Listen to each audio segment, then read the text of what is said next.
My name is Bruce Tanner. I'm a volunteer with EMF Aware Santa Cruz. We're a new group. We're just a group of friends who all realize that we have come to realize that EMF radiation is the crucial issue of our time. And we're facing at this point a potential extinction event, not only potentially for humanity itself within a few generations, if we keep going the way we're going, but also possibly for most life on Earth. And possibly you will come to agree with us as we go through the evening. So I'm just going to run through a few articles here very quickly.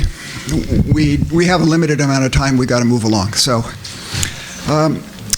This is an article. There's a copy of it on the table in the back, a double-sided article.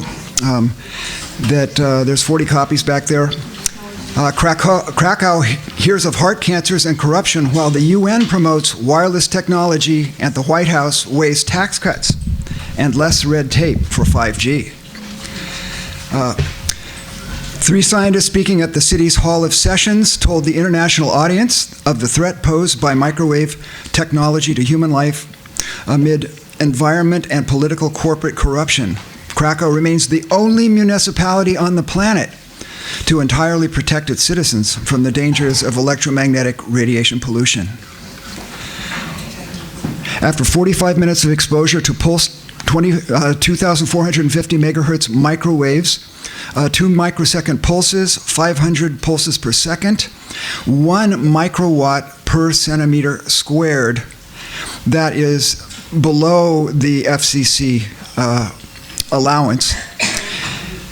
Rats showed retarded learning while performing in the radial arm maze to obtain food rewards, indicating a deficit in spatial working memory function. 45 minutes. Did a 5G experiment test in The Hague, Netherlands, proved fatal to birds in trees. That is a dead starling. Underneath it, that is a wastebasket full of dead starlings. Starlings roosting in the trees in a park in The Hague, Netherlands, fell dead from their perches. A total of 297 dead birds were collected. Nearby ducks that were swimming seemed to react very oddly as well. They were simultaneously putting their heads underwater to escape the radiation, while others flew away, landing on the street or in the canal.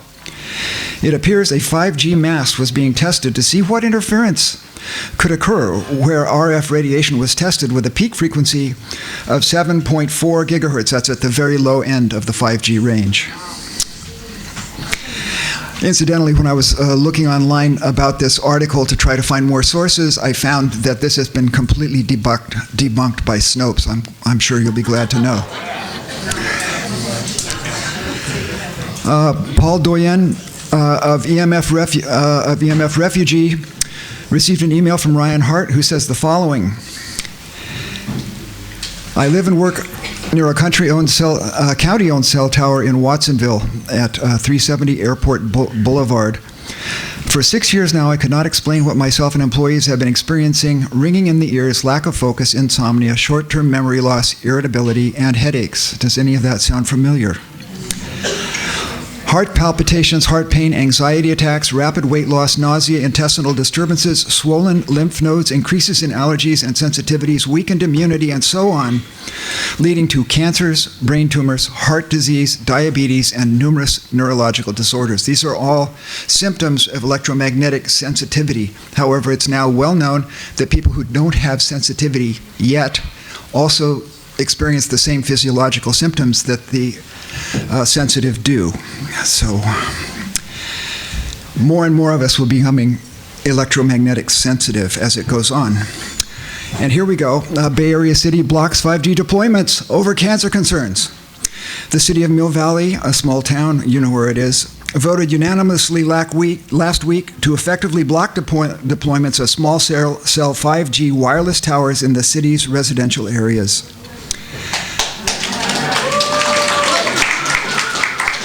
Blocks on 5G deployments are nothing new for Marin, where other cities, including San Anselmo and Ross, have passed similar ordinances designed to thwart 5G expansion efforts over health concerns.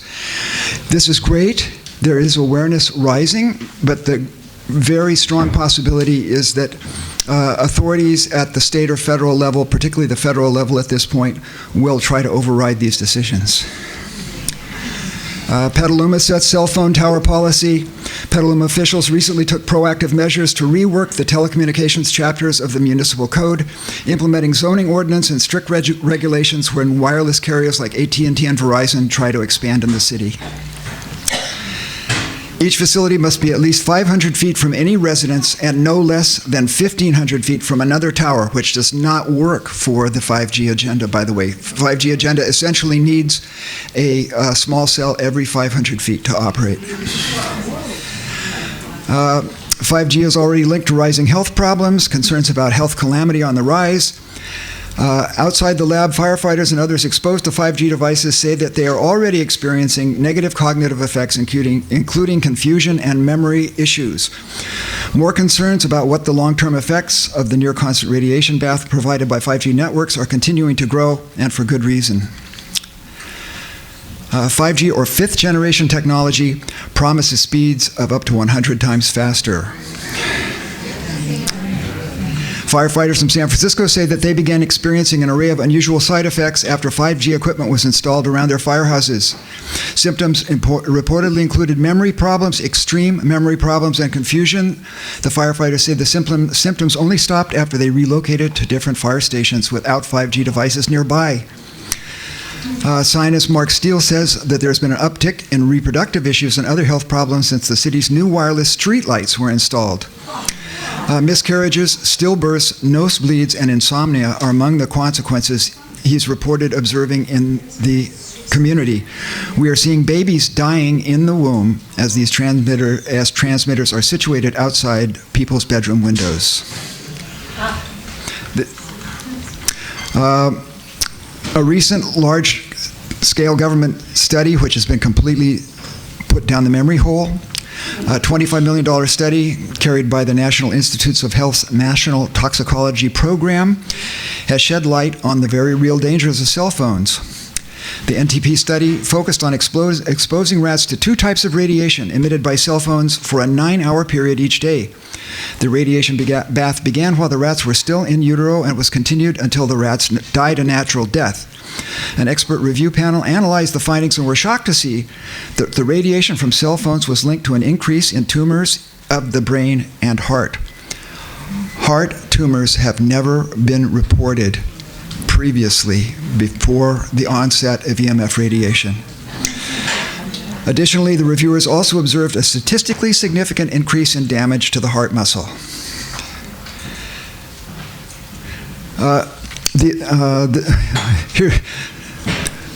The industry has said that brain tumor rates in the U.S. are going down since the advent of cell phones. This assertion from the wireless industry is at odds with reports that brain cancer is on the rise in both the United States and England. But it's not just industry leaders ignoring the risks of 5G and other related tech. The FDA has come out and declared that only heavy users of cell phones may be at risk. Nothing to worry about. Wi-Fi giving your children cancer. 18 years after a landmark official inquiry, when they were a little bit more open-minded, headed by a former government chief scientist, recommended a raft of measures to reduce this kind of radiation, virtually nothing has been done. In the meantime, we have effectively been conducting a massive medical experiment on ourselves and our children. Campaigners urge schools to avoid danger and still get the benefits of such technology by hardwiring devices through, for example, direct connections to desks, points on the walls or floors, or hanging from the ceiling. And there's a movement in the United States now where schools are beginning to do this voluntarily. It's good news. The industry-friendly California legislature claimed that they know nothing about health concerns, but in fact they do. The legislature granted an exemption from SB 649, which Jerry Brown thankfully vetoed the day it hit his desk, to the firefighters who requested this waiver for health reasons. Throughout California, firefighters have long complained of often disabling systems from cell towers on their stations. They like to site the cell towers on the fire stations. Firefighters have reported getting lost on 911 calls in the same community they grew up in. And one veteran medic forgot where he was in the midst of basic CPR on a cardiac victim and couldn't recall how to start the procedure over again. Wow. Since the state acknowledged there is a health risk for firefighters, this begs the obvious questions. What about the rest of us? Okay, so those are the headlines. Now the rumors behind the news.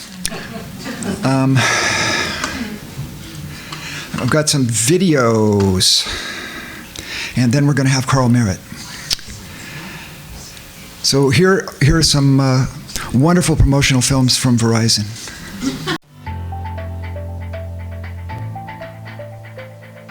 We believe 5G is an exponential improvement to what we have today.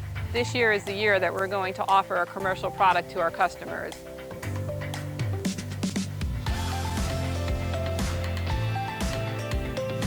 In millimeter wave, we have a massive amount of bandwidth. We're seeing testing speeds of over a gigabit per second, as well as extremely low latency.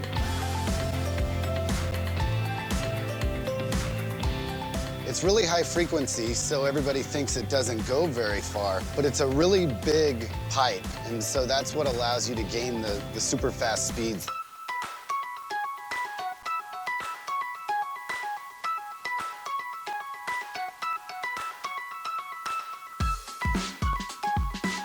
We're here on top of this parking garage. We're 3,000 feet away from our radio node.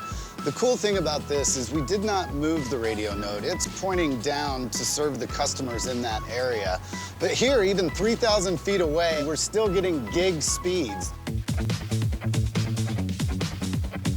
So we've driven about a third of a mile away from the radio node. It's located over there behind the trees. We're still getting very good speeds, even though we have foliage in between. Our radio node is tucked in behind those apartments over there. The signal is actually bouncing off of the buildings. Even at this distance, with non-line of sight, we're still getting almost a gig. We're here doing our in-building tests. This right here is our CPE equipment. We're going through the wall, over here, also through the window, and our radio is way out there at the tower. And we're still getting really good speeds and signal.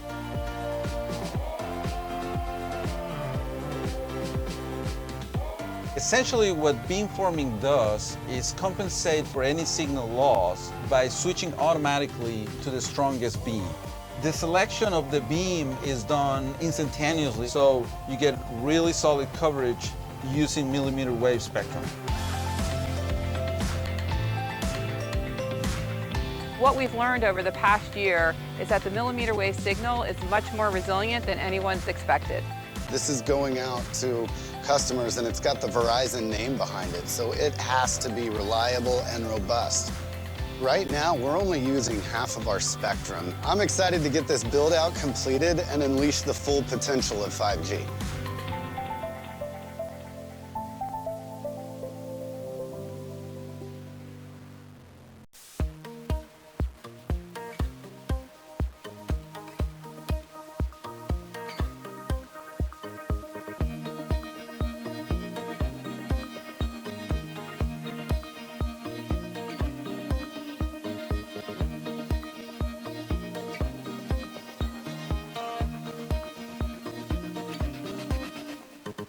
This is the largest 5G trial in the world. We have results that we're getting from single-family homes, from multi-dwelling units.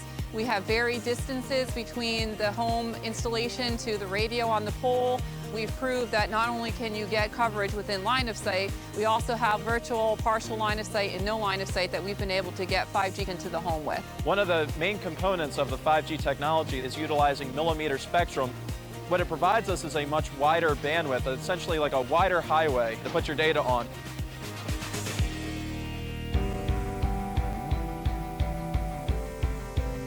The biggest thing is the new frequency we're utilizing. It's different from anything we've ever done before. To come in and provide a home service, you're talking about a lot of core drilling, a lot of permits, a lot of working with the building, leasing, whereas this new 5G technology has enabled us to put up a radio on a roof and provide that technology instantaneously to those customers in a much faster delivery date. Today we are in a space where 5G actually lives. So we currently have 8 cameras deployed throughout the entire space here, and we're feeding high-definition video through the 5G signal. We're trying to understand what it takes to really push the limits of 5G. We're here at the University of Michigan's M-City. It's their autonomous vehicle laboratory. We're creating an outdoor 5G hotspot that will allow the autonomous vehicles to do their mass data transfers very rapidly. The high bandwidth and low latency are really crucial for vehicle technologies.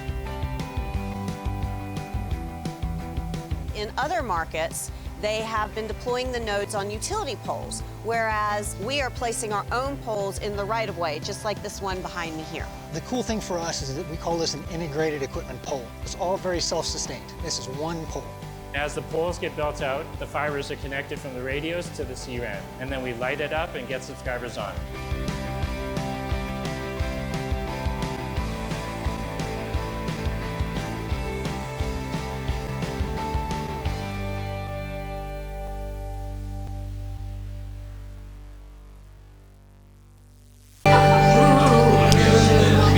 They could also say that they're lighting us up, but they don't say that. Okay, you get the point. If you have the stomach for it, there's more of this on YouTube. So now I'm going to give you, this is a wonderful presentation done by Dr. Sharon Goldberg addressing the 5G small cell tower legislation hearing in Michigan, in the Michigan legislature. And just observe how she milks a 5-minute presentation into nearly 15 minutes. Audience, Dr. Goldberg, please come forward. We look forward to your testimony in opposition to the legislation. You have 5 minutes, ma'am. Please proceed. And committee members, thank you very much for the opportunity to speak. I'm Sharon Goldberg. I'm an internal medicine physician. I've practiced medicine for 21 years, and my background is mostly academic, internal medicine, hospital-based, clinical research, and medical education. I am going to skip many of the things I wanted to say because I didn't realize it was only 5 minutes. Wireless radiation has biological effects, period. This is no longer a subject for debate when you look at PubMed and the peer-reviewed literature. These effects are seen in all life forms: plants, animals, insects, microbes. In humans, we have clear evidence of cancer now. There is no question. We have evidence of DNA damage, cardiomyopathy, which is the precursor of congestive heart failure, neuropsychiatric effects. So 5G is not a conversation about whether or not these biological effects exist. They clearly do. 5G is a conversation about unsustainable healthcare expenditures. Why do I say this? We've been sitting on the evidence for EMR and chronic disease for decades. And now we are seeing all these epidemics appearing. So diabetes is the first epidemic. I think most of you know the statistics. They're very scary. 1 in 3 American children will become diabetic in their lifetime, and if they're Hispanic females, the number is 1 in 2. So what does this have to do with wireless radiation? Wireless radiation and other electromagnetic fields, such as magnetic fields and dirty electricity, have been clearly associated with elevated blood sugar and diabetes. That is what the peer-reviewed literature says. It is not opinion. The closer you live to a cell tower, the higher your blood glucose. That is based on hemoglobin A1C measurements. So the idea with small cells of putting the cells closer to people's homes and bedrooms scientifically is very dangerous. And from an economic perspective, it's dangerous.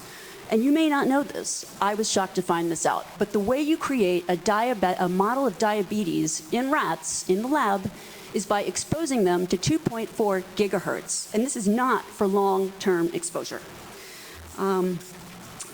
So I don't have time to talk about the costs, but the huge problem with diabetes really is chronic kidney disease.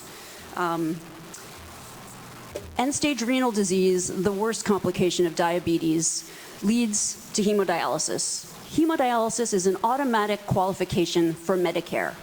And if you don't qualify for Medicare, we still have to dialyze the patient. and the state ends up paying in many different instances. So renal failure is 1% of Medicare, but it takes up 7% of all Medicare expenditures. I don't have time to talk about this anymore, but once again, so the other epidemics that clearly link from the science with electromagnetic radiation are related to mental health. And this is straight from PubMed. This isn't my opinion, this is science. Dr. Okay? Goldberg, for those of us who aren't physicians, what is PubMed? I'm sorry. It's just it's our National Library of Medicine. This is where you would go. This is just the peer-reviewed literature. So we have 3 epidemics that clearly, they're essentially one epidemic. We have deterioration of mental health in the United States. And if you look really at the science, what does it show? And these epidemics are our suicide epidemic, epidemics in violent, shootings, and the opioid epidemic. And I don't have 5 minutes is not the time to talk about this. This is in the peer-reviewed literature. I have a file to submit for the record, but these are facts. These are things that have just been glossed over by the wireless industry, and I really don't have time to talk about them in 5 minutes. I wish I did.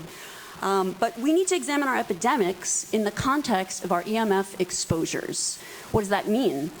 That means that the CDC, tracking these epidemics, we need to start measuring how much radiation are people being exposed to.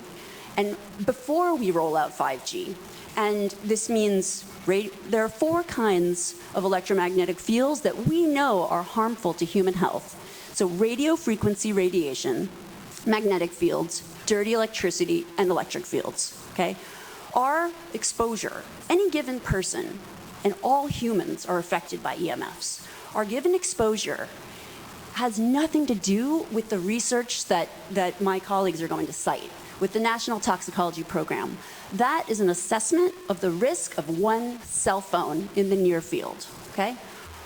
What is our exposure in a day? It's not 1 cell phone.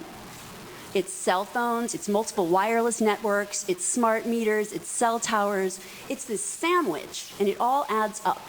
And this is a serious problem for occupational health, public safety, and personal safety. And I feel that it's irresponsible to be even talking about the Internet of Things and rolling out a new untested technology when we're not even measuring what are our current exposures from the current networks. Doctor, appreciate your testimony. Would you again provide us with your credentials? You said at the beginning. Yes, I'm an MD. I'm board certified in internal medicine. I've been assistant professor at different medical schools, mostly in New York, most recently the University of Miami.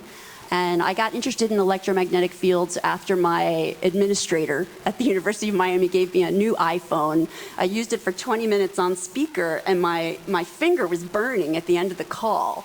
So that was years ago. I started reading about the science and connecting with other scientists. And really my expertise, I've taken care of a lot of patients with chronic disease. So when I talk about diabetes and, for instance, heart failure, that, the National Toxicology Program shows clear evidence of cardiomyopathy in that study. In other words, that's a precursor to congestive heart failure. And I want to just read one thing, if you'll allow me. This is from the United States Renal Data System, Healthcare Expenditures for Persons with Chronic Kidney Disease.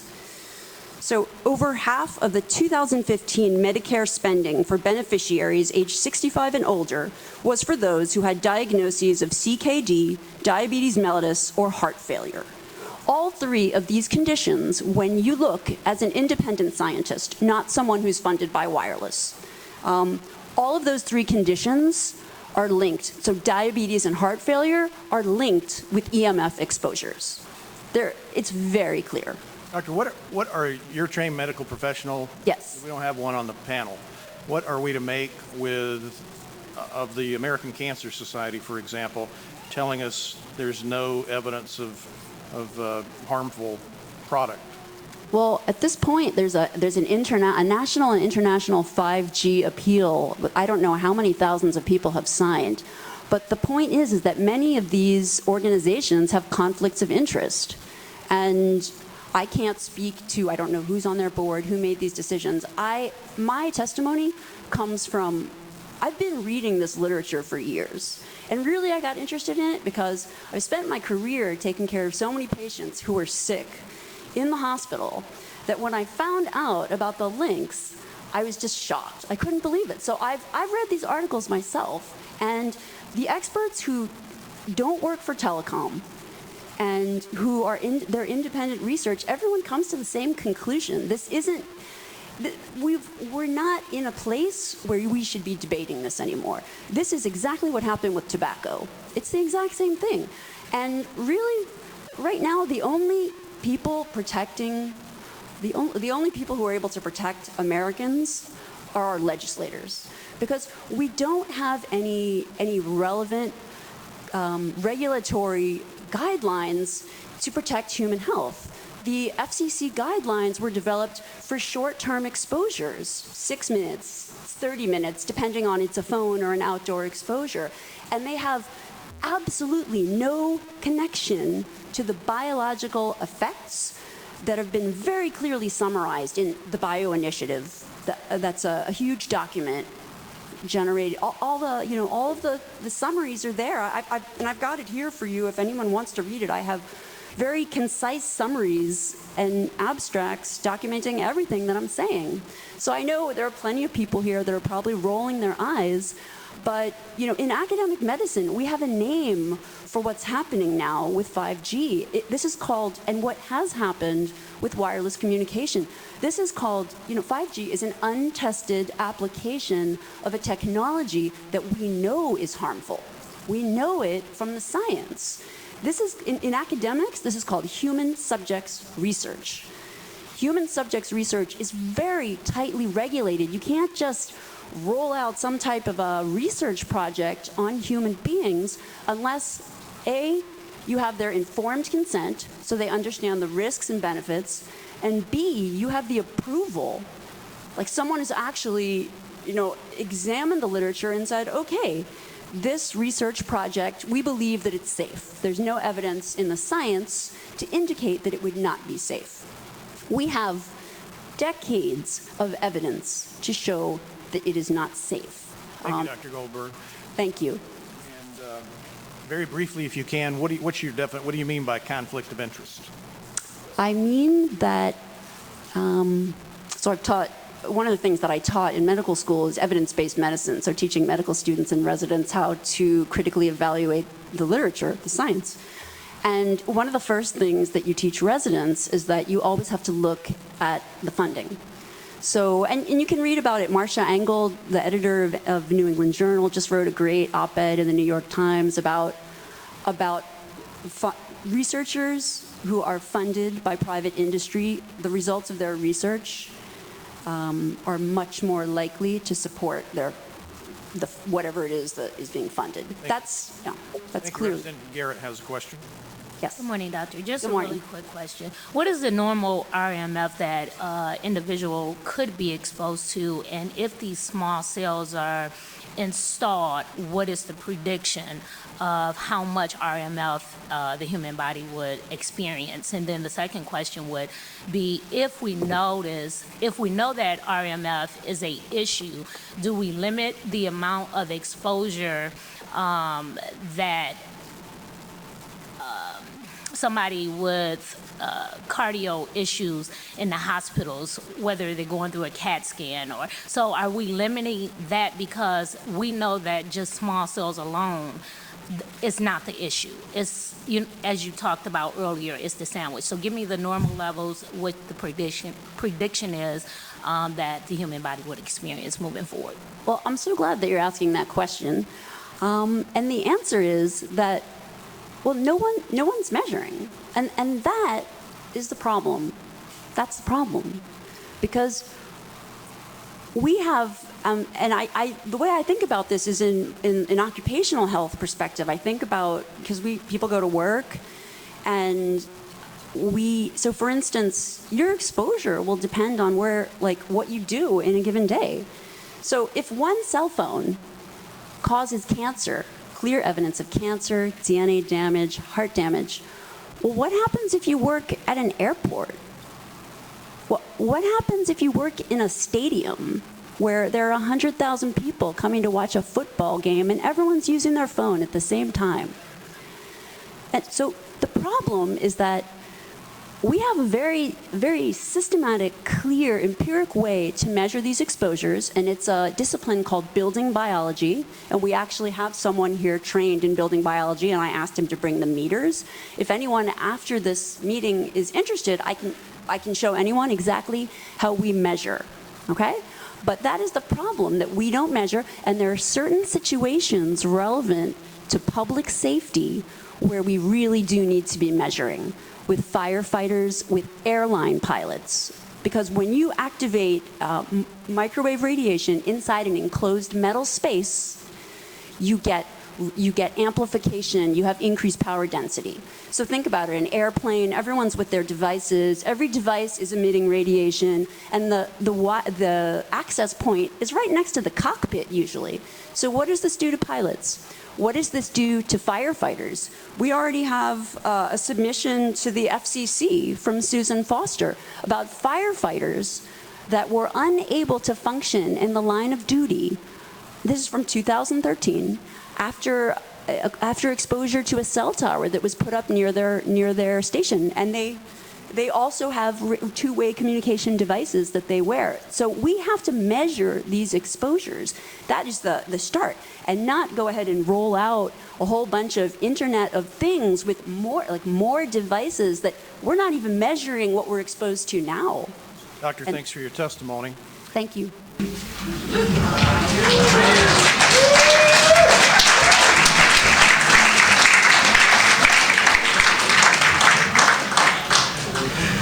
There is a DVD with that presentation on it, and also a presentation from Martin Paul that's on the table in the back if you'd like to take one of those with you and show your friends. And I'm going to leave you with a video from the inimitable Barry Trower from England. He was trained in military weapons technology. He knows that these frequencies, particularly the 5G range, these are the exact same frequencies that the military worked with starting in the 30s to use for weapons. And he's going to talk about what Sharon Goldberg was talking about briefly about the medical experiment that we're being put under. And we have drawn up in this country the Nuremberg Treaty. And the Nuremberg Treaty was signed by all of the nations of the world. And it is a very specific treaty. And what it says is that no human being will be experimented upon without his or her consent. And before they give consent, they have the legal right to understand all of the implications, the health problems, the future health problems, and they have the legal capacity to say no.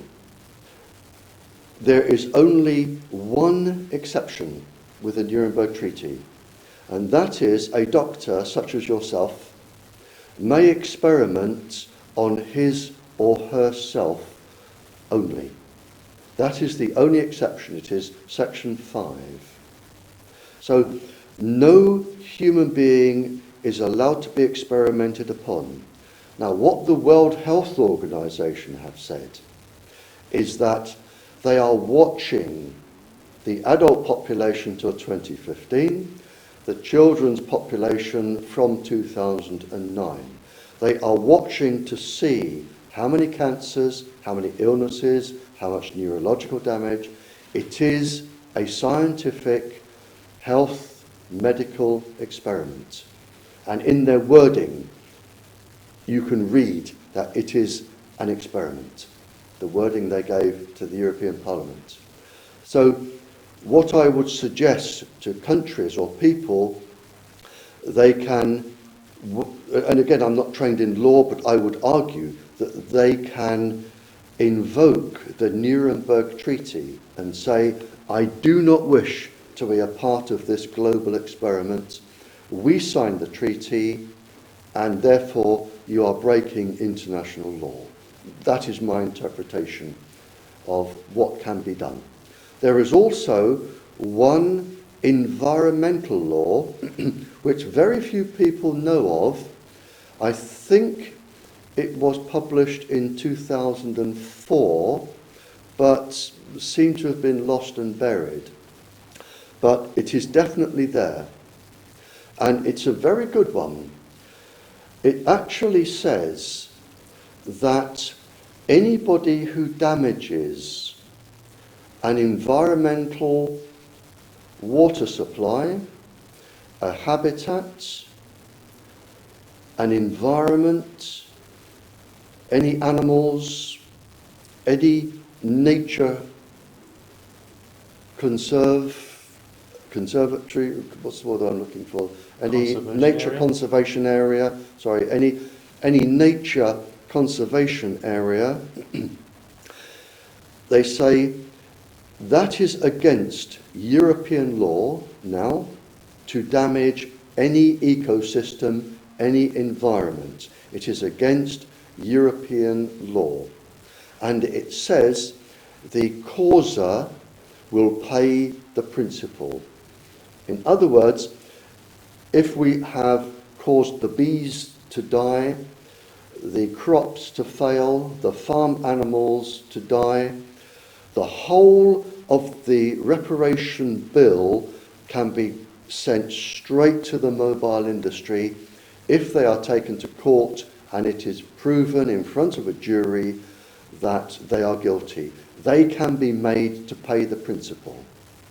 And not many people know that law exists, but it is law and it exists, and I have a copy of it.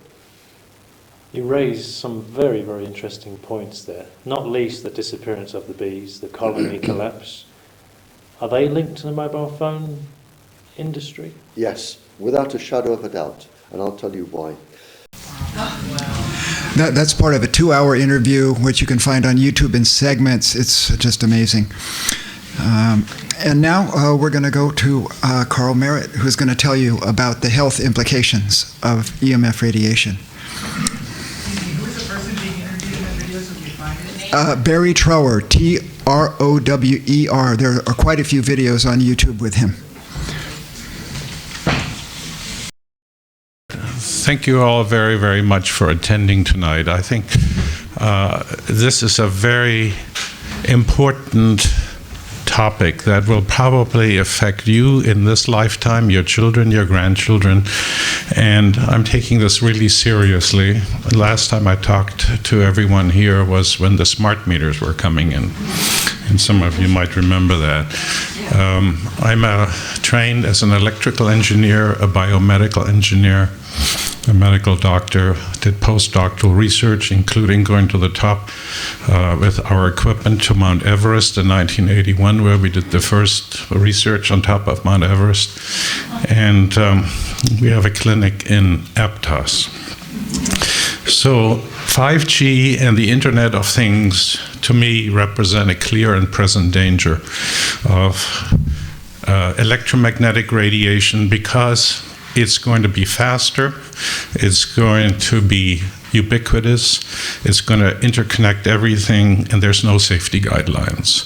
They're relying on old safety guidelines that are way outdated. The FCC is actively accelerating the rollout. Here's actually the docket. They wanted to speed this up. This was passed, the declaratory ruling, in September.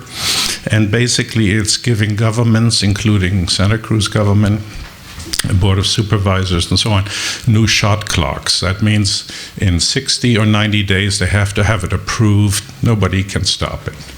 So this is preempting control from the local citizens, just like the Telecommunications Act did that in 1996. The FCC is a captured agency. It's controlled by the industry.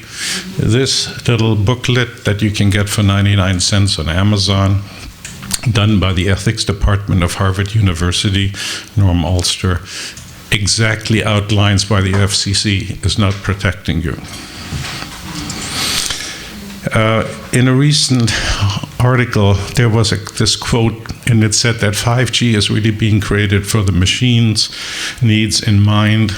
Cell towers wanted to connect us all together. Now we need to get all our machines talking together. It's kind of like the Terminator scenario. It'll open a whole Pandora's box for us.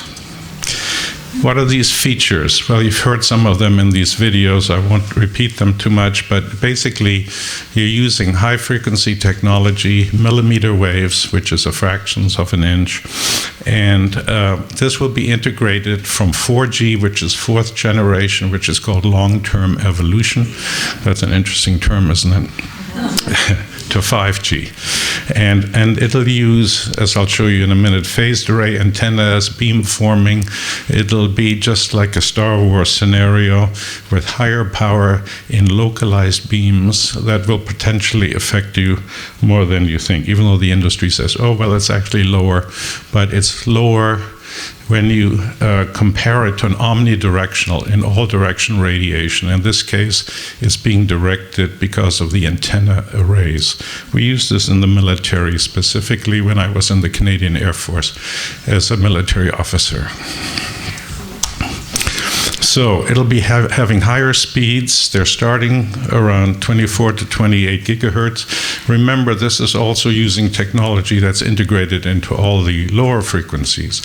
You know, your 2.4 gigahertz Wi-Fi, your 5 gigahertz Wi-Fi, there's going to be 6 gigahertz coming on board, and it will interconnect everything. Because why? Because people want faster access. They want to download a video in 3 seconds, and when you have high frequencies, you can modulate them much, much faster, and with that fast modulation, you can get the results you want. So technologically, as an engineer, I say, wow, this is wonderful. The trouble is, as a doctor, I'd say, who's checking the health? Who's checking the environmental impacts on animals, plants, and human beings? So we have 3 different bands in there, all the industries from Apple to Verizon, from Cisco to Nokia. They're all together thinking this next thing to really give people what they want, including driverless cars, and basically delivering, instead of by wire or by fiber optics, they're going to deliver the information, as you saw when they glued something on the window pane. That's where your router is going to be. It's going to pick up the millimeter waves being beamed into your house. So what's the problem with that? Well, it doesn't penetrate through foliage so well.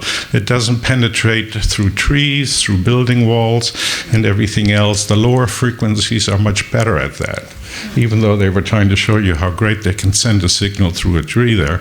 But as you heard, it probably doesn't work if the tree is living or has a lot of water in it. Okay, so when the engineers talk about it, there's, you know, going from where we are at 2.4 gigahertz where the Wi-Fi is operating to where we are operating at 28 gigahertz, there's almost a 200-fold loss. So what's the solution? You have to put a lot of antennas on all the different utility poles. Nobody studied the health effects. Now here's an important principle. The faster the frequency, the smaller is the wavelength. So they're inverse of each other. So when we work at 2.4 gigahertz with Wi-Fi, that has about a 5-inch wavelength and a 1/4-inch wavelength, because antennas are often quarter wavelength. It's only 1 inch, so it's about the size of your nose, your mouth. And then you go to 5 gigahertz where the newer Wi-Fi is, then it goes down to about the size of the eye. And when we get to 28 gigahertz and higher, we start directly affecting the skin. And we, especially in the higher frequencies, we're going to affect the sweat glands, and we're going to be affecting acupuncture meridians, because the acupuncture points, any of you go to acupuncturists, when you measure the acupuncture points, they're about 1 or 2 millimeters, and they have to find them, and you're trained to do that. Now just think, when these acupuncture meridians start dysfunctioning, your whole regulatory system of your subtle energy in your body will start to get haywire. That's why I'm concerned about it. Now, the industry has been planning this since 2004. This is from the IEEE, Institute of Electrical and Electronics Engineers Journal. They said, how are we going to get 100 or 10,000 times more capacity in the future? Because that's what the consumer, and notice we're not citizens anymore, we're consumers. when the consumers demand more capacity, you know. And so they said, okay, first we're going to have massive, or what's called multiple input, multiple out, or MIMO, and then it's massive MIMO. So that'll increase performance by having different antennas. And then we're going to put it higher frequency, like 28 gigahertz. And now it's going to go 20 times in terms of capacity. And then we're going to put a lot of utility poles up with antennas and everywhere else, street lights and whatever, and that's going to give you 50 times more altogether. That makes 10,000 times more capacity without any interest, of course, in the health. So this Internet of Things is already way underway, from your toaster talking to your fridge to reorder your food, you know, everything they have in mind. These things actually be hacked. They've actually had an incident where fridges were used for denial of service attack or some other kind of hacking using your home devices, you know. So this is going to be a big problem if you can't get the old refrigerators anymore and you need a smart digital refrigerator. Anyway, that's all part of the Internet of Things, and there are about somewhere between $20 and $30 billion estimated, and devices estimated, not dollars, but devices in this country very soon. Now, we are restricted for health and environmental things by the Telecommunications Act that we've talked about before. So therefore, you really have to start thinking how we're going to make changes here. So Verizon was one of the first. They deployed 5G in 11 test cities. You saw that in the video. And these are the cities they used. And, you know, nobody studied what happened to the people, although there's anecdotal reports. This is what these things look like on top of utility poles. At the bottom, there's usually a power supply cabinet, or it's on the pole itself. And you can see them here. And these are filled with lithium batteries. And if a truck hits that and they arc or explode, you may have more fires. We already have enough problems with that in California. This is how the small cells start to become integrated. You see, it's called a cell phone because it's using cellular towers, and they're in the center of a cell that's usually hexagonal, and then it's omnidirectional, goes in all directions.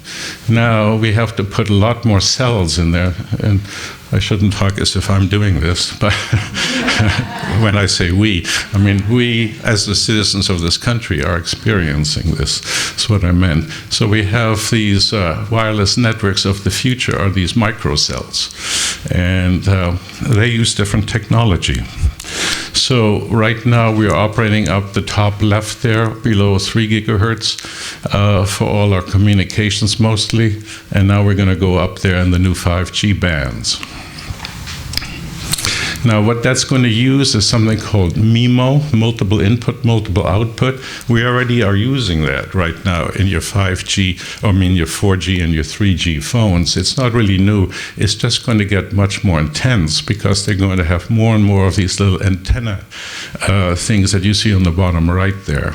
And they all can communicate with different points, and this way you can steer a beam into wherever the smart computer technology sees where there's a cell phone that needs to be connected to a Wi-Fi router or a driving car or whatever.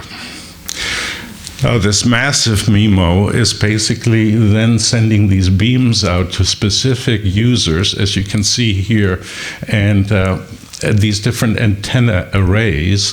There may be 64 antennas and so on. They can use interference mathematics or interference patterns to steer a beam directly where you want it. Now, if you happen to be sitting in the line of sight of these beams, then you'll get a lot more radiation potentially through your body. So we already live inside these fields. Oh, there's one more thing here. This is these are called active phase array antennas. These were the very things we used in the radar industry to steer a beam across the horizon to detect, the Russians in my days when I was an Air Force officer. So this kind of phased array antennas allows them to do an awful lot of things, and we don't quite know where it's all going to end up yet. So we live constantly in these houses filled with fields, and you're all invisibly affected by that. And the next thing that's coming is what they call smart nodes. These are utility poles for total surveillance. They're already, you saw a picture of that, right? They'll have various microphones on them, they have lighting on them, they have data capture, they have surveillance. So the police and everybody who said this is really needed in our very fearful society nowadays, we must have all this, besides helping the traffic, of course. But you can see what's starting to come. You have to understand that there's already technology that can use Wi-Fi to look through a wall and see what's behind the wall based on the interference patterns. It's all on the internet. You can really see what's coming. You don't. So what I'm saying is our current exposure standards, which are 1,000 microwatts per square centimeter over a wide frequency range where we're operating, are going to have a problem. They're way too high, and now we're going into the high frequency where it isn't absorbed so well generally in the skin. It usually just gets into the first few millimeters of the skin.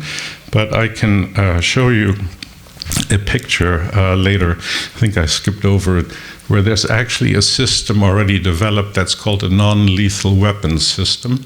The military has developed it. You can see it on the DARPA website. It's made by Raytheon. It operates at 95 gigahertz. And when you radiate that out into a group of protesters, their skin feels like it's catching fire. They all run away. And so nobody gets hurt, but everybody feels like their skin is on fire. This, on a lower level, is probably analogous. It's obviously not as high a power. Oops, this thing is skipping around. So, what's happening with our exposure standards when you compare them to other countries, like in Russia or China or Poland, those levels of exposure are 100 times lower because they've studied it longer. And it's the pulsing nature of this radiation that's the problem. Now, here are your major sources of EMFs, or radio frequency radiation: cell phones, cordless phones, smart meters, your Wi-Fi that I recommend you turn off at night so at least your body can rest, and especially if you're electrically sensitive, airport scanners, and so on, including satellites. Here's an order that just came out from the FCC that told SpaceX can now put another 12,000 satellites into orbit. There's only 1,886 as of April this year. That means a 6-fold increase in satellite transmission, and they'll operate at 37 to 42 gigahertz when they talk from space to Earth, and the download, or higher frequency, 47 to 51 gigahertz when you're uploading data. So we're going to be hit from all sides, but these are far away, so they're fairly low. But here's the situation. Biological systems are extremely sensitive to resonances. These are called ADI windows, based on a researcher called Ross 80. Or 80 windows, and I knew Ross. And he said, when you hit the right frequency and the right amplitude, and it doesn't have to be very high. It's not just how much power, but how much resonance it is, kind of like two tuning forks. When you hit that right resonance, then the cell starts doing its job, or it starts to get active, or it starts to activate the immune system, or cancer, or whatever. So, the power density isn't always the best measure. So there's a lot at stake at this. $56 billion to develop these 5G services, it's estimated. So it's going to go forward. And it's going to have a huge economic impact. I think I skipped one here. basically the telecom industry, and you heard that from Chairman Wheeler, who used to belong to the cellular industry, but then he became FCC chairman, before the new people. And he basically said, look, if we don't compete against China and Korea, then, we're not going to be left in the dust. So it's America first, and that's why they're pushing this, without any health concerns. You probably didn't know that 70% of the world's online traffic is just routed through one county in Virginia with server farms. And they have almost a bigger carbon footprint than the entire aviation industry. Just think of what happens when all the communication goes through that node. Or just think what happens when there's a solar eruption that sends so many particles in that we have huge currents flowing the air. Life as we know it with our interconnected society might not continue to exist so easily. But, and I hear some cheering in the back of the room. Yeah. But the key thing is, all of this has huge effects on the environment. And so scientists have been starting to say, look, there's at least 164 radiation researchers. You can find it at this website, emfcall.org. There's 95 NGOs. They're all saying, look, we got to reevaluate this. This is an experiment on humanity. Even the California Department of Public Health in last year, under some pressure of litigation through Joel Moskovich and others, has finally, said, look, you got to be careful with cell phones, even though they sat on this for a long time. The American College of Pediatrics, or Academy of Pediatrics, has long since said, don't put these things in the hands of kids. And in other countries, it's basically blocked.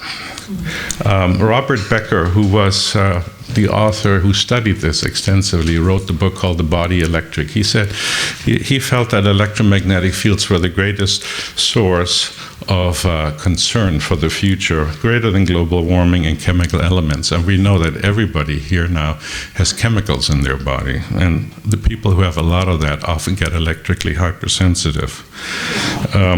Other people like Cindy Russell here in Mountain View create a website, Physicians for Safe Technology, mdsafetech.org, where she talks about 5G extensively. Sorry, keeps going fast. That's her there. She actually published a peer-reviewed paper on 5G wireless communications and its implications for public health and environment. So it's out there. William Ray, who just died this year, he was a wonderful man. He did a lot of research on environmental things. He said the sensitivity to electromagnetic radiation is the emerging health problem of the 21st century.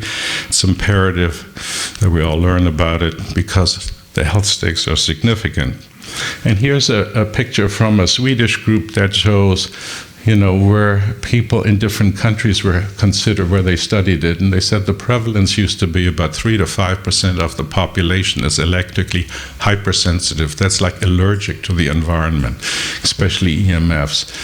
Well, 3% of California is 1 million people, and most of them don't even know they're sensitive. We have ways to measure it in our offices, but they said that, perhaps if this continues by 2020, 50% of the population is electrically sensitive. Well, I think moderately sensitive is about 35% of people.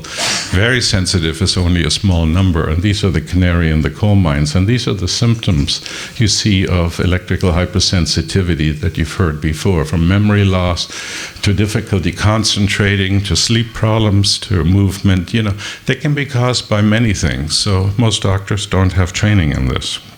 But in France, Dr. Belpom studied this, and he said, yes, they produce too much histamine, which you also see in allergies or allergic reactions, too much oxidative stress that leads to autoimmunity. There's an increase in autoimmunity that I've been seeing in many doctors' report. It causes problems with blood flow through the brain. It opens up the blood protective barrier called the blood-brain barrier. It's been well known. It changes melatonin secretion in the pineal gland, so you can't sleep so well because you need that for sleep. There's a greater rise in neurodegenerative disease and so on. So this is a problem. If you want to get a good source of that, the British Society for Electrosensitivity, es-uk.info, has a lot of info. So, briefly, let me just share with you a few things about specific health things. We've known about this for 50 years. The old name for electrical hypersensitivity used to be called microwave illness. That's what it was called when we used transmitters that weren't too well tuned and had a lot of spray radiation coming out and so on. Then we found out that power lines at 60 cycle in this country, had led to more childhood leukemia, et cetera. Since 2011, electromagnetic radiation has been called a possible carcinogen like DDT.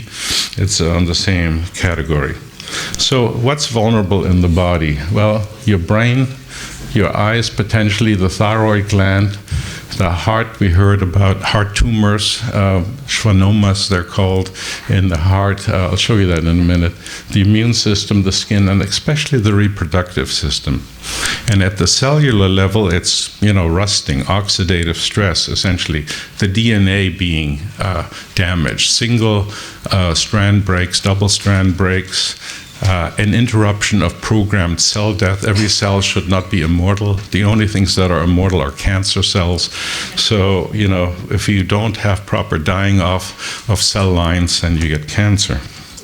So this isn't just something that a few crazy people are thinking about. Look at these things. These are all review studies that you can find in the literature. Review studies are studies that look at thousands of paper and then make a conclusion based on examining the literature. And there is like 16 review studies just on the effects on fertility, on sperm shape and function and how well they swim. Fertility has gone down by half already. And you see now, everybody's saying, oh, the teenagers aren't getting pregnant anymore. Well, there's many reasons for that, but electromagnetic is probably never considered, except for the use of the cell phone. Now, neurological is a really big area. 23 review studies, hormonal effects, cancer effects, DNA damage, etc. Now, what the industry acknowledges is that we can use electromagnetic fields for healing as well. And they say, oh, isn't that wonderful? But they are all done at specific frequencies. And in the industry, they never study which frequencies are actually adverse. That's the problem. So the eyes might be also damaged, certainly the sperm, and so on. Now, why is this happening? It's because inside your head and your brain, you have these little iron oxide crystals called hematite or magnetite. And there's 5 million magnetite crystals in every gram of brain tissue and 100 million magnetite crystals in the covering of the brain called the dura. Okay? And so we have a magnetic sense. It's built into us. We also have in all our cells voltage-gated calcium channels. They are responding to electrical fields. And the charged membrane, everybody has a cell membrane that has a charge, a differential charge of about 0.7 volts or 70 millivolts. 0.07 volts, 70 millivolts. But the membrane is only 4 microns thick, so the field across that membrane is like 10 million volts per meter. It's a really intense voltage thing. And when one little pulse comes from the cell phone or whatever, it can trigger a voltage-gated calcium channel. And in fact, the people who are electrically hypersensitive, who are really suffering, many had to move out of the valley, if you give them a calcium channel blocker drug, their EMF symptoms go away. But who wants to be on an EMF blocker drug all the time, right? So we know the mechanism, how these non-thermal, these non-heating, and remember, the standards we have in this country are only for the amount of radiation that heats up tissue. But all of this is non-thermal, it's non-heating of the tissue, but it has biological effects. And if you live like with 5G, it's like living near cell towers. The biggest concerns, you may not be able to read it so well, I'll show you another slide. It's fatigue, headaches, difficulty concentrating, memory loss. The closer you are to the cell towers, the more people tend to have those effects. So this is, again, headaches, lack of concentration, all neurological or neuropsychiatric types of symptoms. And so here we see the studies coming out now. Adverse effect on brain stem cells. The brain stem cells help you repair your brain. If you use mobile phone radiation, they don't work anymore. You can't repair your brain. EMFs affect gene expression in rats. Again, neurobehavioral markers, how your body deals with the nervous system. It may damage even 5G. This is from a study on health physics. They say 5G may have such high levels that actually we should look at the exposure standards because they're probably going to cause a problem. So children are more vulnerable. As you can see here, the radiation penetrates deeper. On the bottom left is a 5-year-old child versus an adult on the right. And you can see, you give those things to children or they're exposed to that, they're going to be harmed more. Now, this is really an important slide. I just want to explain this for a minute. What you see in red is the increased deaths in civilized country and in the U.S. There's two groups there. In this case, and I didn't mean to make it sound like that, but perhaps in our current environment, maybe we should think about it again. We are outliers, but notice that in all Western countries and in the U.S., cancer rates have gone down. Circulatory deaths, heart disease, and so on has gone down. Those are the green bars and the blue bars. On the left is for men, on the right is for women, aged 55 to 74. So for men, 82% more deaths from neurological disease compared to the others. In other Western countries, only 2%. For women, it's 48%. But now look what happens as you get older. If you're over 75, for men, the deaths from neurological things are now 268% higher, and for women, almost 563. So women are seemingly adversely affected more, and we're all dying from Alzheimer's and neurodegeneration and so on. So that's the main thing I wanted to show you there. And just a few things about cell phones. The front lobe and the temporal lobe. The temporal lobe is on the right here by your ears. These are where most of the radiation is absorbed. And, so we call that the specific absorption rate. So those are only half of the brain, but they are the ones that get the most exposure and potentially the most absorption, hence the most cancer. And this is exactly what we see in studies here between 77 and 2002. This is from U.S. literature. Females are in red, men are in blue. A slow rise in that, but that's only up to 2002. Now look at, keeps doing this. The next one shows temporal tumors in the UK, and this is from 1998 at the bottom to 2007, and you can see with the rolling out of the cell towers, we see this increase in frontal and temporal lobe tumors. And if you then compare it, the green line is all the other brain tumors. That's fairly level, but you see the ones there in the temporal and lobes are much higher. And in kids who start this is a Swedish study, who start with cell phone and cordless phones, they have a 5-fold increase after 10 years in getting cancer. So young people get affected. Then we have pituitary tumors, the second most important tumor common in the brain. And here you can see a graph. The green at the bottom is from 1998 to 2002. The top in purple is from 2008 to 2012. But you see every time they measure this, and they do it in 5-year intervals, overlapping, then you can see the increase in pituitary tumors. And this is directly from the government, the National Registry of Tumors. Other tumors we're seeing increased now by electromagnetic radiation, ear tumors, parotid gland tumors, which are salivary gland tumors in your cheeks, because that's where you hold the thing if you do that, the thyroid gland in front of your Adam or Eve apple here. And for women who carry it in their breasts, we're starting to see, here's thyroid cancer, just came out last year, twice the increase in thyroid cancer for people who've used their phone over 15 years, for 2 hours a day. Okay, not that much what people do if they hold it there. Here's a graph of thyroid cancer incidence, and notice that this steep curve rises after 1997. You can't just make this up. The same thing in Korea. See, so that should tell you something. And women who carry the phone in their breast, never a good idea. They have tumors right where the 4 antennas of their iPhone are, right in their breast. This is from UC San Francisco, case studies. So we already heard this. The National Toxicology Program said, well, this is clear evidence that we can have heart tumors now or schwannomas.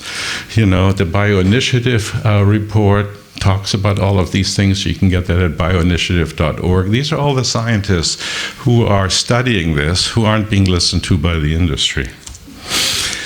The UK Power Watch is very important. They did 1,670 peer-reviewed papers between 79 and now, and all the red ones there show not all the effects are always there, you see, because we're very complex beings. So it's not always that when you're exposed, you're going to get a disease from it. But there's so much more data showing that there is a problem. For example, we talked about smart meters.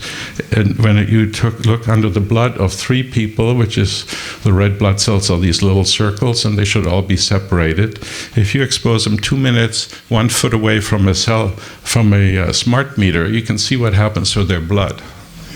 This is just 2 minutes, 1 foot away from a smart meter in 3 subjects. And you see these oxidative stress, you get those bottle caps in the middle, you get broken cells, you get them lining up like coins called rouleau formation, and then they don't travel very good through it. So you already heard Petaluma made some changes, Mill Valley in September. People are waking up. The San Francisco educators said, look, we got to change safer technologies in our schools. So there is movement now. And for me, it's a really happy thing that people are waking up. I'm so gratified that all of you came. And I think we need to do something here. We need to take action. We need to use the precautionary principle, so I hope you send letters in. That's what happened in Mill Valley. 150 people wrote their letter into City Hall, and they passed an emergency ordinance to slow down or ban for now the 5G rollout. And we need to do that here. That's the take-home message. Thank you so much.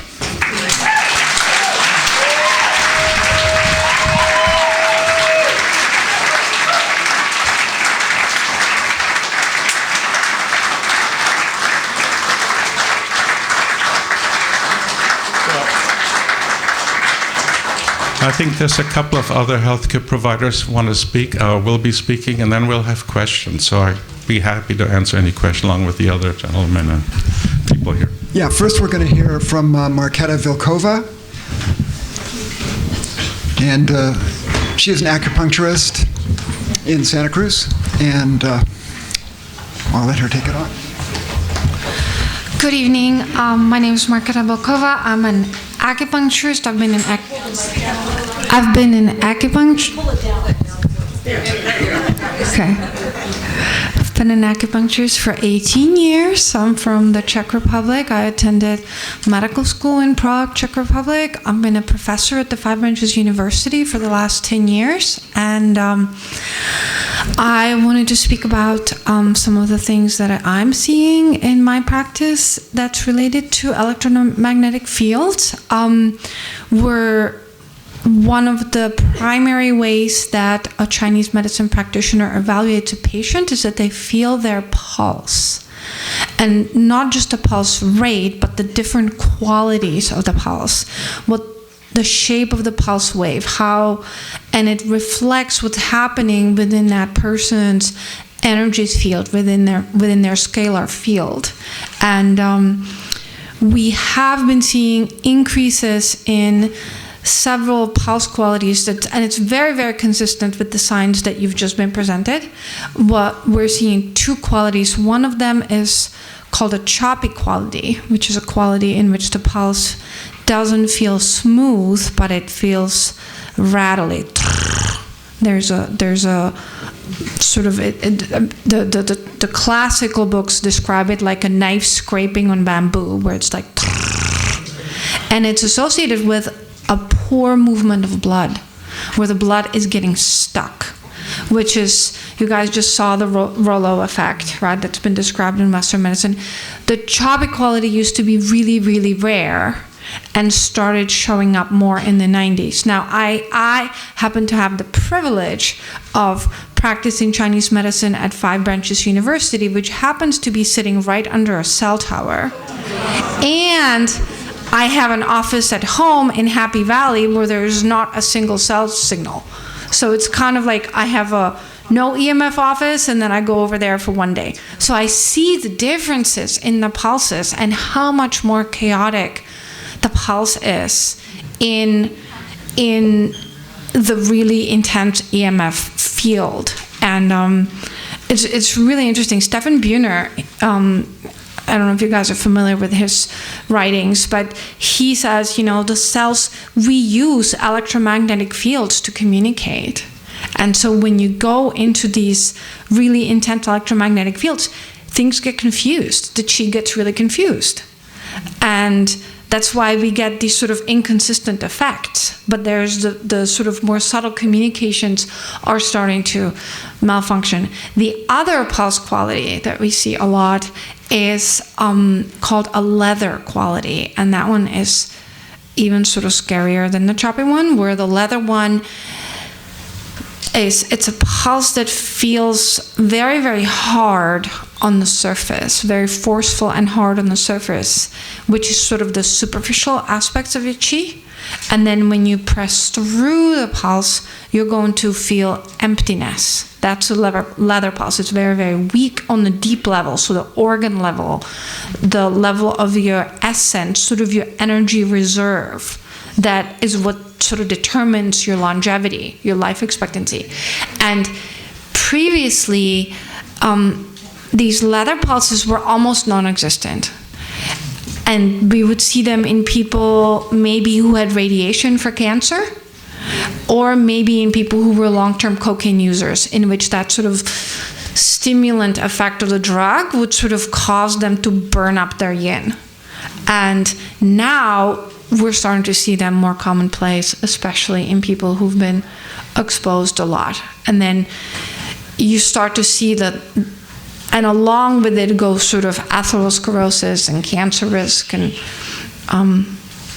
problems of that sort. So I just wanted to give you the sort of, and the other thing that's been really interesting is that I have, since last summer, I started using German biofeedback device from technology. It's called CyberScan. It's a scalar field scanner, and it's really interesting.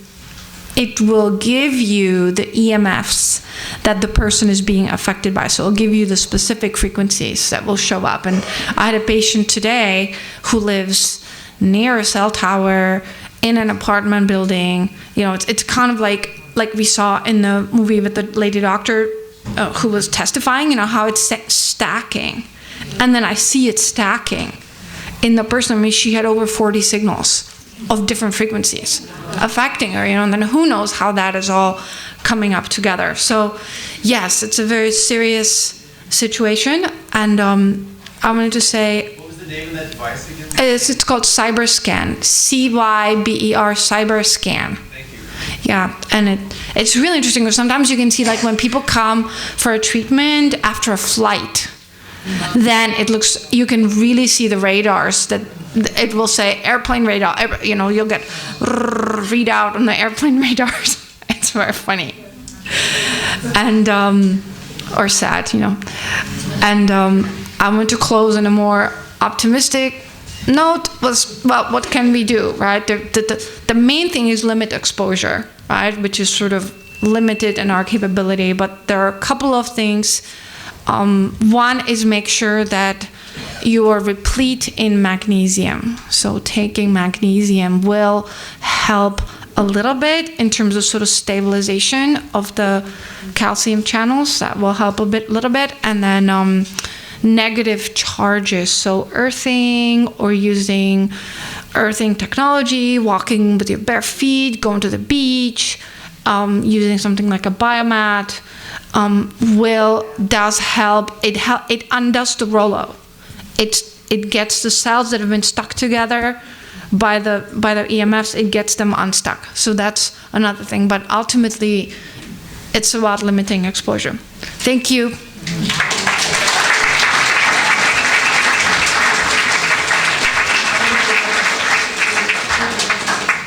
Next, we're going to have a presentation from Dr. Brian Anthony, chiropractor from SoCal.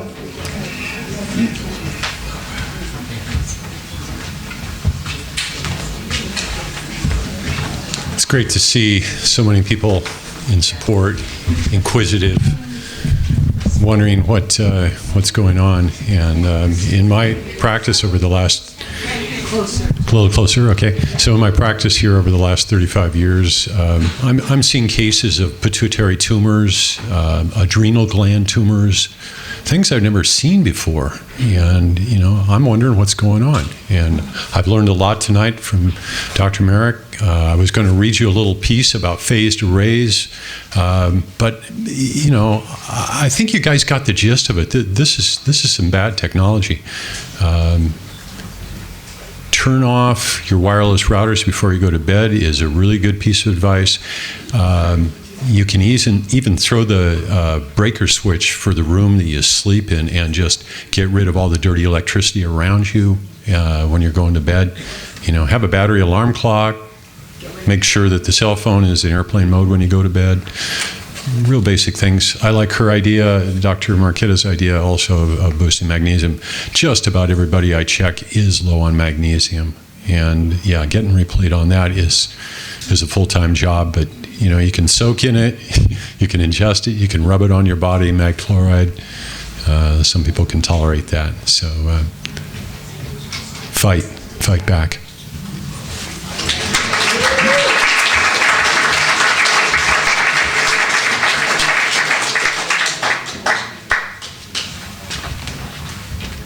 Okay, now we're going to have a presentation. I'm going to do a presentation on what is coming in the country in Santa Cruz, and then we're going to talk a little bit about actions that we can take, and then we're going to go to a Q&A. Okay, first I'd like to talk about a couple of local things. You may have one of these from your chair. There may be some in the back. If you see one with them, or if you want to come up and look at mine, there's a phone number on here for the property owner, Alan Dow, of a property in Soquel Village, right on the corner of Soquel and Porter Street. There are 4 schools in the immediate range of this site. It's going to be a 4G small cell, but it almost certainly there are plans to convert it to a 5G facility eventually. In any case, it's an incredibly bad idea. There's going to be the final hearing on the permit for this at December 7th at 9 a.m. in this Board of Supervisors chambers on Water Street in the county building. So if you can possibly make it, that would be wonderful. We have been somewhat successful in having the zoning administrator step in and take action against these. It's common for the public officials in both the city and the county to maintain that their hands are tied by the Telecommunications Act of 1996. But people have read through the entire Telecommunications Act, and the only thing that it forbids local jurisdictions for denying permits to cellular installations is environmental effects. It doesn't say anything about health effects. And in fact, if you think about it, it would be outrageous if the government were to say such a thing. They just imply it. And I've heard both John Leopold and Zach Friend say point blank that their hands are tied, they can't do anything about it. They're corrupt cowards. old friend and getting old, and the entire county board of supervisors on this and other topics. They are corrupt cowards.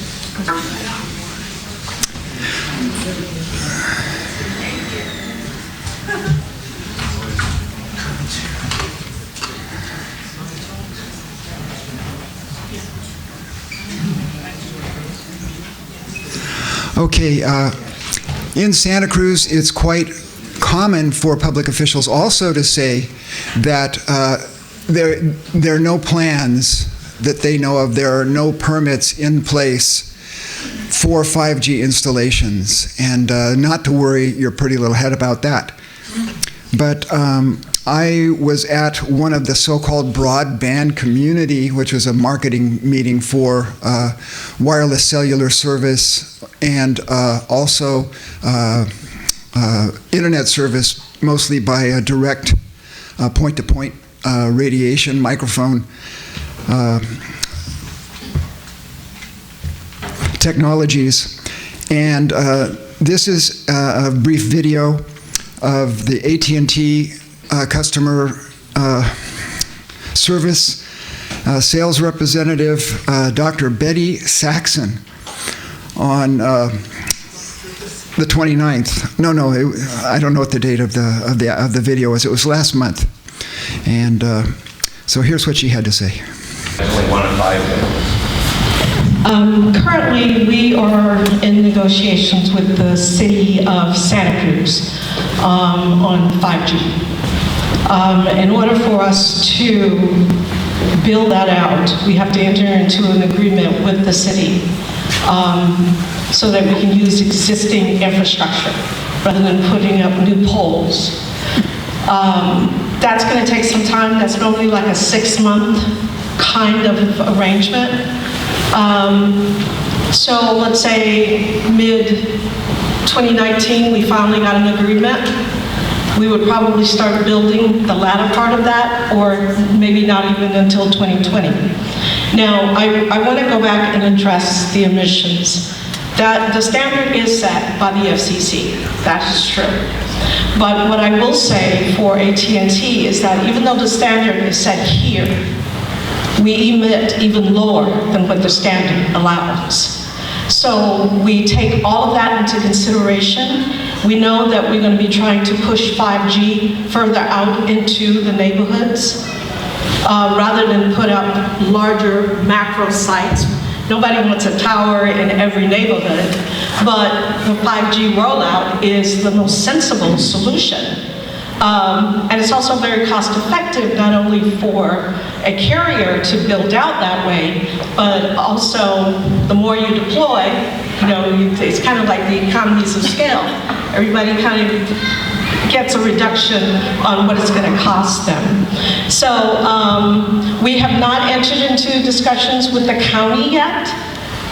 We wanted to start with the city of Santa Cruz because they've already gone down the road with Verizon. So Verizon has actually, I believe, started with the city. So yes, it's coming.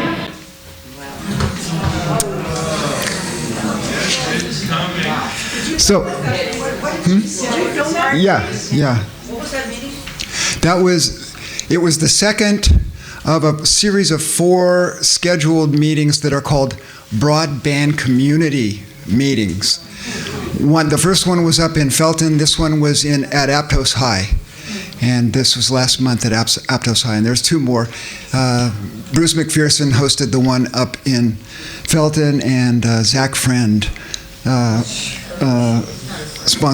sponsored the one at Aptos. And it's a big dog and pony show, and then they just they break up into what they say study groups, but actually it's marketing. You go to their marketing table where they tell you how you can get broadband service through their companies. So what she said was that the city of Santa Cruz is working with AT&T because they are going to co-locate 5G service on 4G small cells. And currently, the city and county are building boodles of 4G small cells. What do you know? And this is a map that was made by Marcia Blaker and Paul DeSoma, and I believe they're here tonight. There's Marcia, and they have been very effective. I saw one meeting where Marcia brought this map, and so here are, it says 11 cells planned for this area. And so red are proposed, yellow are approved, and green are installed. But Verizon will not show people what the whole plan for the area is. And the county will not either. In the county, they have at least 4 different planners who are doing the work of working with the permitting the various applications. And so they do not communicate with each other, and I think they've been specifically instructed not to, so that they remain ignorant of the sites that they are not working on themselves. However, Marilyn Garrett, do you have that document, Marilyn?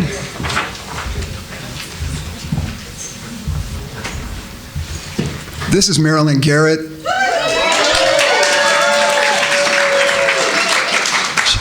She has been heroically going to city council meetings, the board of supervisor meetings, planning committee meetings, planning board, zoning committee meetings for years, and talking about the microwave apocalypse that is upon us. And she's just tireless, and she was very responsible for waking me up to what was going on. So I have to thank her very much. Thanks, Marilyn.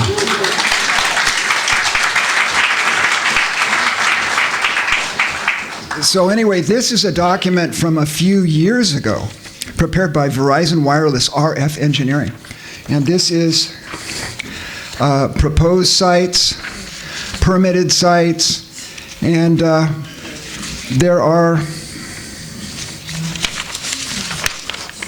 there's 2 pages of fine print. We're looking at about, I don't know, there's got to be 60 or 70 here. This is a few years ago, and it was all in one document. You cannot get a document like this anymore. They don't want people to know what the whole plan is. But they are building out 4G small cells like there's no tomorrow, and all of those sites will be co-located with 5G. Plus, there will be a whole lot more 5G coming down the pipe. Excuse me, did you make copies of that document? Excuse me? Did you make copies of that document for us to take? I have a few copies, and you've seen Yeah, you can see Marilyn. There's probably about a dozen copies here. And she will probably be printing more if I know her.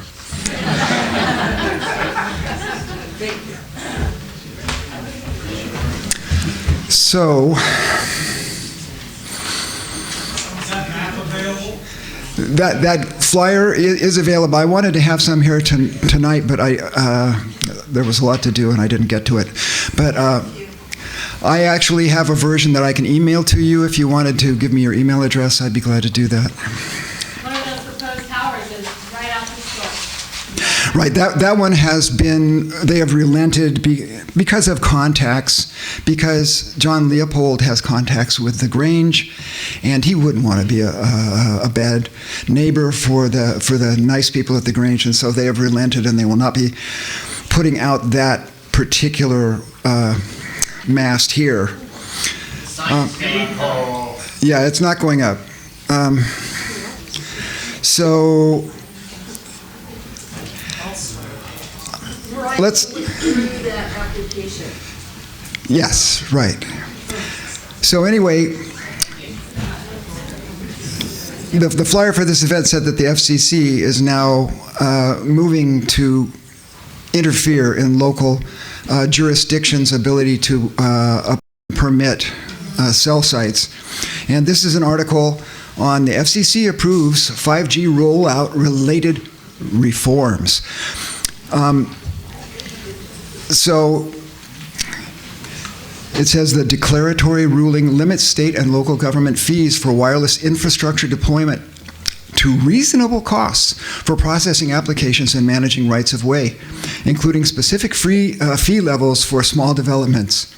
It also provides guidance on when an aesthetic or underground requirement or other state or local regulation on deployment is an effective prohibition on the service. And we can't have that.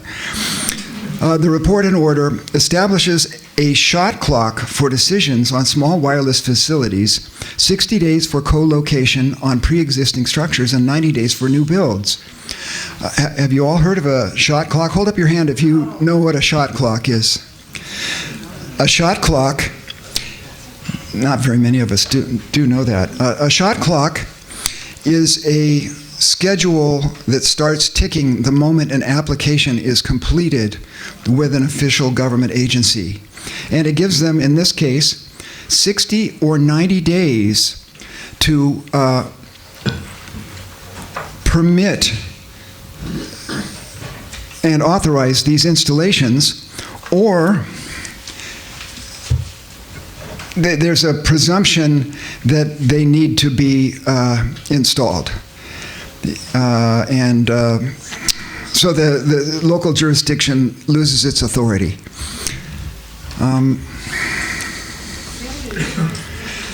This FCC ruling makes all state and local authorizations for deployment of personal wireless service subject to these clocks, and concludes that a failure to make those shot clock deadlines is a presumptive prohibition on provision of services. And so you're prohibiting the consumer to have their needs fulfilled. Do you have a legal team to take that on? This really needs to be addressed at the state and the federal levels. So the FCC chair, Ajit Pai, called it removing layers of sometimes unnecessary and unreasonable rules that prevent widespread deployment.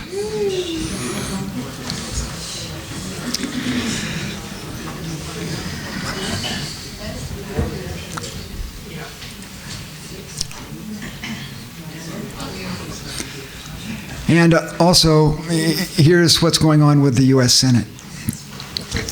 Senators introduced preemptive small cell deployment bill. The bill is focused, much like the wireless facility siting, in an effort to make deployments cheaper, faster, and more consistent across jurisdictions. Congressional action to limit local authority would be permanently damaging. So congressional action is a precedent that we definitely do not want to see here, because they're dipping their toe in the pond and later they're going to dive in. The bill would severely limit the ability of local governments and states without preemptive state small cell laws to govern wireless siting, and would complicate implementation of new small cell laws in states that have passed them. In addition to preempting local authority, the bill would make some major changes to current federal requirements for small cell siting by carving out a new category of small personal wireless facilities, which are defined by the size of their antenna and some structural hoo-ha details. So all of these 5G installations, you know, are going to be personal wireless facilities.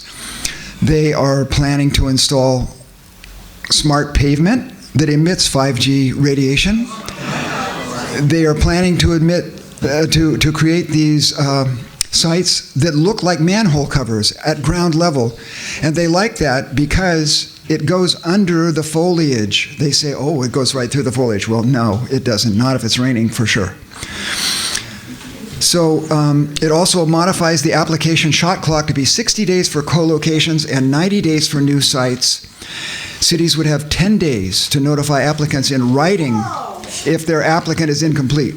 So the shot clock begins when the application is complete, and they can't drag their feet if it's incomplete, they have to notify Verizon that their application's incomplete within 10 days so that they can get everything moving. And this is big. The bill also explicitly prohibits moratoria tolling to lengthen these shot clocks. I've been to several permit hearings in the local area where there were problems with the application, and either the planners or the zoning commission wanted to have a delay, and they can make an agreement with the telecom companies to move the shot clock back. Well, this is specifically forbidding that to ever happen again, so everything has got to be right on schedule so everything can just move it right along. This has not passed yet.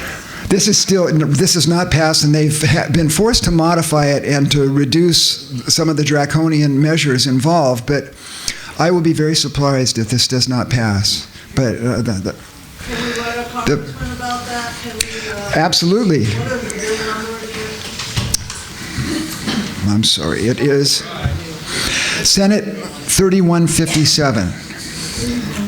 3157.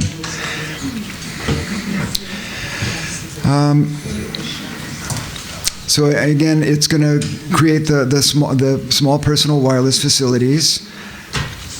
Limits fees. Oh, it also, in this case, includes a very specific, rather than just accusing the local authorities of forbidding the installation or prohibiting what the public needs, it includes what's called a deemed granted provision.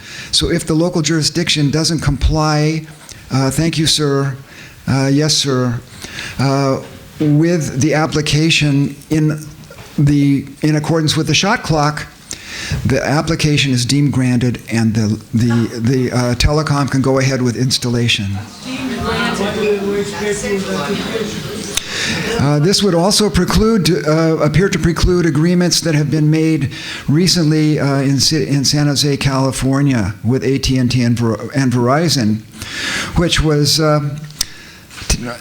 allotted by the FCC commissioner as an example of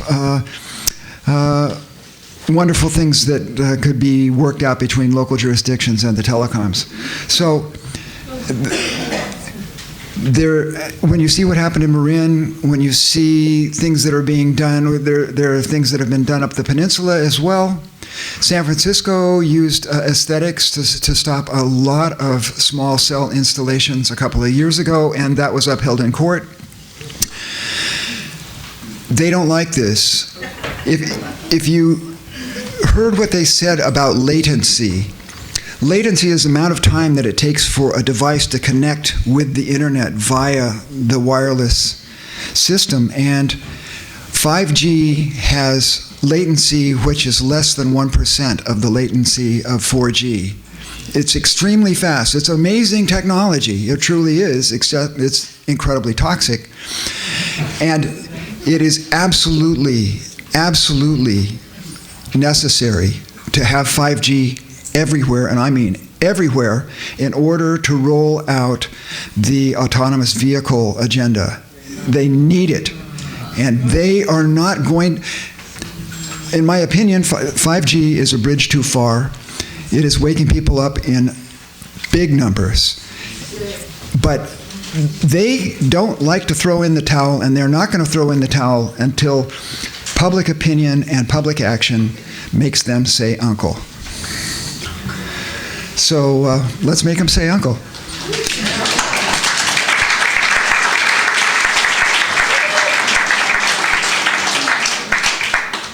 Okay, now here's some of the things we can do, and then we'll go to the Q&A.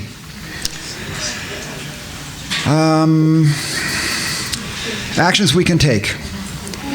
Tell your friends about potential harms of radiation, oncoming local threats, and how to protect themselves and their families. People need to know this. I mean, I told my family about it at Thanksgiving, and there was a lot of eye rolling, but with the exception of one of my brothers who fell asleep, they got it that something very important is going on. Okay, we want to have meetings at other venues in the Santa Cruz area. We think there's going to be a groundswell of people waking up to this and wanting to know what the real situation is. So EMF Aware will be definitely hosting more meetings. And if you have any suggestions about that, you can contact us. Our email address is on some of the flyers, and it's on those little notices on how to get involved with us that were on the chairs. Having demonstrations at Wi-Fi provider offices, industry events, government and public meetings, on freeway overpasses, which is totally legal, though the Highway Patrol occasionally will try to tell you that you got to go. Street corner demonstrations at rush hour, quite effective. Tower sites, etc. Letters to editors, articles in local media. Call into radio programs that accept callers. Speak out at local civic groups, schools, and clubs about EMF radiation and the 5G speak at local. So we'd like to get invitations to have informed local citizens go into these organizations and maybe give presentations. A lot of them sometimes are looking for people to come and present to them. Research sites where permits have been applied for. Make site visits to see if equipment is in place. Make maps of all EMF emission sources in the city and county. Not unlike what Marcia and Paul have been doing. But also include, my wife Cynthia and I have made a map. This is now a couple of years ago, but we made a map of all of the smart meter hubs in the local area.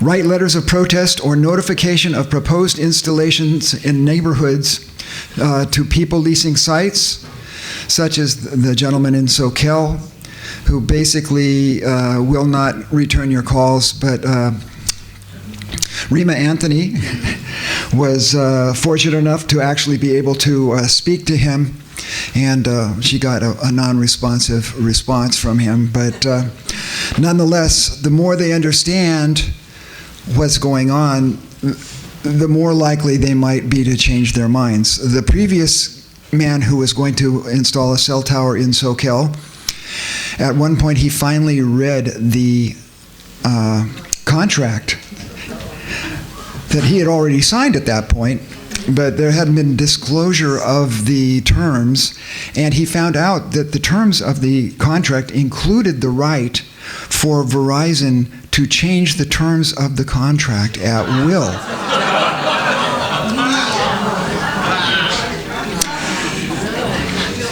So, so that letter, if you got one of Rima's letters, those blue sheets, she mailed that out to 700 people in the Soquel Village area. A lot of people in Soquel did not know that this was even going on. It affects 4 schools, and it's also right on top of this tire business at the corner of Soquel and Porter. And if you've ever been in Soquel in the afternoon when the high school lets out, there are cars full of high school students parked trying to get through that intersection for 10 or 15 minutes at a time. It's a snarling mess, and they will be there sitting bathed in that radiation day after day, and the terms of the contract are for 25 years. So that's why it's important for all of you to call this man and tell him not to do it, because if we don't call, it's going to come in. So that's how the last person, he didn't go through with it because people called, and then he read the contract. So please take those blue cards with you and make the call. And then also on December the 7th, please show up at the county. What does the tenant think? We leverage his contract with the owner to stop it. Okay, we're going to have a Q&A just immediately after this. It's coming right up. Oh, by the way, can we pass out the cards for questions? Bruce, on your list, CDs and DVDs, did you get them from the back table? and show them and share. Oh yeah, please do avail yourself of the resources. We put a great deal of effort into creating a lot of digital media back there, and some of it is just really excellent to share with your friends and help them to wake up. Finally, lower your exposures. Remediate exposure in your home. Learn how to protect yourself. It may be a survival skill, literally a survival skill, as this whole sordid mess continues. So thank you very much for that. They're passing out 4x6 cards for questions if you'd like to write down questions, and we will collect those as the Q&A proceeds. Alternatively, we have this other mic over here, and you can come and ask a question at the mic. And you can, we're going to have answers from Karl, Maret, and Dr. Anthony, and also anybody else on our group who happens to have the answer to what you want to know. So, yeah, and here's a presentation from Gail Nakunam from EMF Aware about this amazing material that you can use to protect your home. Thanks for coming, everybody. This is half gone. This is a roll of SCIF, Secure Compartmented Information Facility. It is two-sided aluminum, and inside is another material. It's developed in Canada. Many companies sell it. I bought it from a company named Ecofoil. It blocks 10 gigahertz, and it's what the government uses to secure its data facilities. So you could put this in your walls. This is what they do. You know, if you're remodeling, it could go behind your wall, or if you're putting siding on the outside, you could put this under it. Or you can just put it on your walls inside, and you'll just have a nice new shiny wall.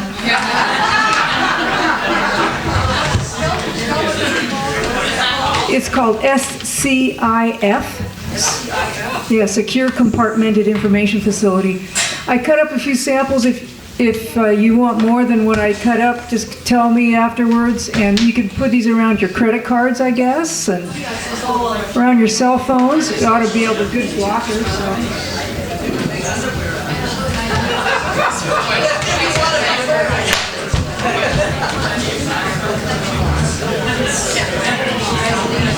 Hi folks, my name is Melissa. I live in Santa Cruz. I'm also here to share about some EMF protecting technologies out there. Sorry folks, is this better? It's really close. Again, my name is Melissa. I live in Santa Cruz. First, I just want to say how humbled I am by how much work you folks are doing. Yes, thank you, Bruce, for organizing this. It's a huge thing. And I couldn't help but notice that there are very few millennials in this room right now. And I really want to thank you all for caring, because you're really holding the torch for us, and we've been exposed to this, and my peers aren't as aware of what's really happening. And even I wasn't as aware of what was happening because, well, we don't discuss it, and it was actually a company that I stumbled upon earlier this year, where I experienced how much my body is physiologically shifted by this. So before I explain this technology real quick, I'd love to show you if anybody would be willing to be my guinea pig. You just have to stand on one leg for not very long. Does anybody? Would you like to? Sure. Okay, so let's stand over here. It's got those great glasses. Okay, so this is a classic muscle test. I know muscle tests can be weird and stuff. You're gonna see me. I'm gonna keep my hand on the same place on his arm. I'm gonna be pulling straight down to keep it constant. All right, so first, I'm just gonna test him without anything. So put your arm out like this and lift the same leg. Same leg? So same. So right by his elbow right here, I'm going to push down, gently, slowly increasing. Good, one more time. Slowly increasing. Good, all right, now I'm just going to hook this little thing on him right here. Okay, lift it up. And push down.